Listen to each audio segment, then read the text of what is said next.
a children's author. My name is Michelle Schaub, and I have written a book about rain gardens. It's called A Place for Rain.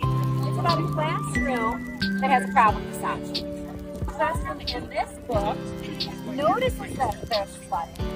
And when we get lots of rain, and it floods sidewalks, parking lots, and roads, all that water can pick up mud and grime and oil. So you look where there's all these cars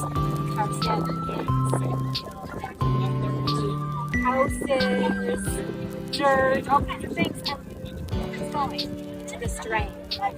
Once it's in the drain, where do you think it goes?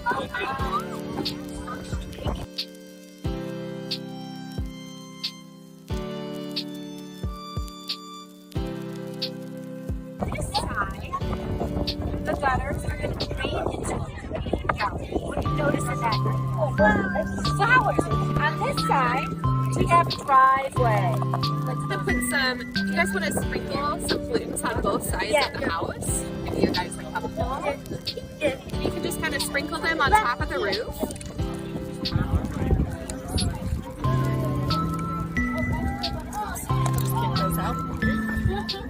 Alright, do you want to hold up that cup or the Poudre River in that cup?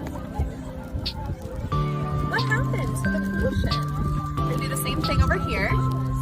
Some rain on this side. It's going down the spout. Going into the rain garden. What's coming out into our Poudre River? Just water.